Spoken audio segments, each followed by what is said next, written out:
Shalom, saudara yang kasih Tuhan, salam jumpa dalam program Tuhan adalah Gembalaku. Saudara-saudara, 16 tahun silam, saya pernah coba untuk menanamkan bibit mangga tepat di depan rumah, saudara.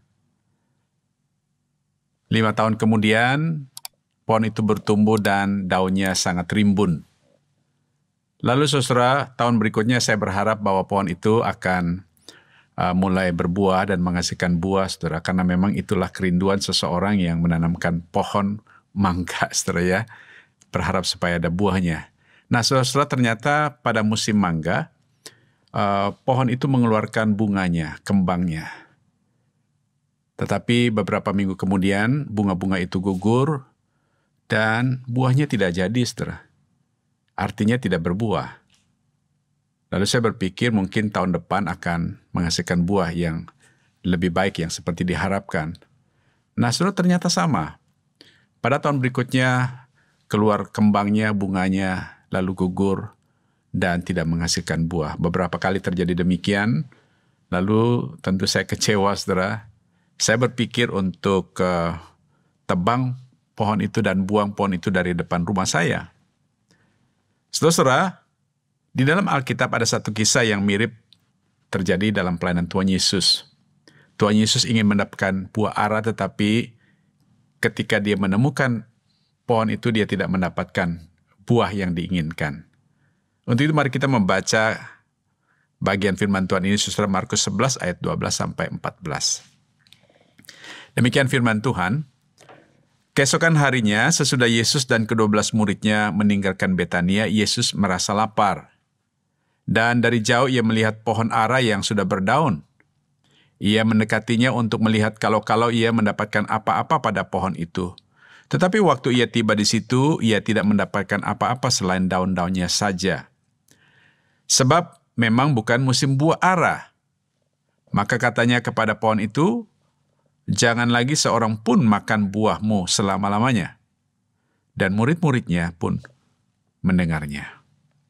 Saudara, kisah Tuhan Yesus bersama muridnya pada waktu keluar dari Betania, kemungkinan sudah tengah hari atau siang hari ataupun jam makan. Yesus merasa lapar, saudara. Lalu untuk itulah Tuhan Yesus mendekati sebuah pohon ara yang dia lihat untuk mendapatkan makanan dari buah ara itu. Karena memang bagi bangsa Israel, saudara, buah ara ini merupakan salah satu buah dijadikan sebagai makanan pokok. Jadi pada waktu mereka lapar, memerlukannya, cukup makan buah ara ini untuk mengenyangkan, saudara ya. Nah, namun saudara, pada waktu Tuhan Yesus mendekati pohon itu, yang Tuhan Yesus lihat hanya daun-daun yang rimbun. Ya, saudara ya, dia tidak mendapatkan ataupun tidak menemukan buah dari pohon itu. Kira-kira, saudara, kalau engkau Yesus, kira saudara senang apa kecewa? Saya kira sama seperti saya, saudara ya. Ya, kecewa karena tidak mendapatkan apa yang diharapkan, saudara. Namun dari kisah ini menarik sekali karena Tuhan Yesus tidak hanya sekedar untuk mencari makan, saudara. Di sini saya melihat Tuhan Yesus itu sangat kreatif untuk menggunakan segala kesempatan dan segala sarana yang ada untuk menyampaikan pengajaran atau mengajarkan satu hal yang sangat penting bagi murid-muridnya, bagi orang-orang yang mengikuti dia. Yaitu tidak hanya mereka sebagai orang yang ikut Yesus, mendengar pengajaran Yesus yang hebat itu, tetapi juga mereka harus melakukan apa yang Tuhan Yesus ajarkan, saudara. Sehingga apa yang mereka dengar, apa yang mereka lakukan dalam hidup mereka, menjadi buah dari hidup mereka, yang berdampak bagi orang lain dan menjadi berkat bagi orang lain dan menyenangkan hati sang pemilik dari pohon itu. Nah, saudara, dari kisah yang kita baca ini, kita belajar satu hal, di mana Tuhan Yesus di sini ingin agar hidup kita sebagai orang-orang yang percaya kepadanya tidak hanya segar dilihat, tidak hanya indah dipandang, tetapi saudara, Tuhan inginkan agar hidup kita sebagai orang yang percaya, yang menghasilkan buah dari hidup kita. ataupun kehidupan yang memproduksi buah-buah kehidupan yang dapat dinikmati oleh orang lain.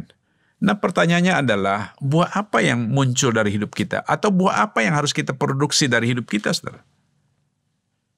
Tentu, saudara, buah yang dimaksudkan sini adalah buah yang sesuai dengan pertobatan kita, atau buah yang sesuai dengan panggilan kita sebagai orang percaya.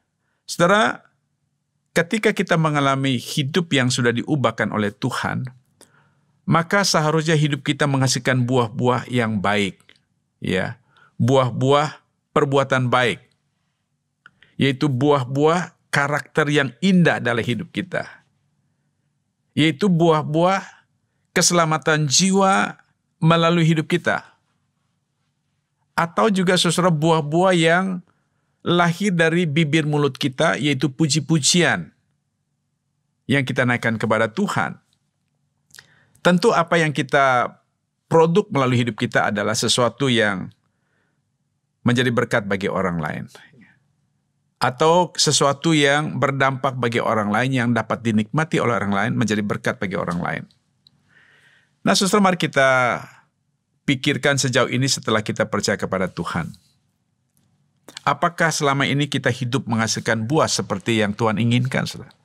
Yang dapat dinikmati oleh orang lain, yang dapat menjadi berkat bagi orang lain. Jika tidak, atau jika belum menghasilkan buah sesuai dengan panggilan kita, saudara, mungkin ada sesuatu yang keliru di dalam kehidupan kita, saudara. Untuk itu mari kita coba koreksi diri kita. Apa yang membuat kita tidak bisa menghasilkan buah? Tahukah saudara bahwa betapa Tuhan inginkan agar hidup kita menjadi kehidupan yang menghasilkan buah dan memuliakan Tuhan. Mari kita tunduk kepala kita berdoa. Bapa di dalam surga, terima kasih buat firman-Mu pada hari ini.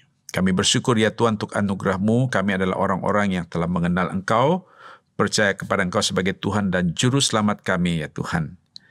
Namun ya Tuhan, satu hal yang Tuhan inginkan bagi kami adalah tidak hanya menjadi orang percaya, tetapi menjadi orang yang menghasilkan buah dari hidup kami. Buah-buah yang menghasilkan perbuatan baik, buah yang menghasilkan karakter-karakter yang indah, buah yang menghasilkan jiwa-jiwa, keselamatan jiwa melalui kehidupan kami. Bahkan ya Tuhan, buah dari puji-pujian yang kami naikkan kepada Engkau melalui bibir mulut kami ya Tuhan, menjadi berkat bagi orang lain dan juga memuliakan nama-Mu. Terima kasih Bapa, terpuji nama-Mu, dalam nama Yesus Kristus Juru Selamat kami berdoa. Haleluya. Amin.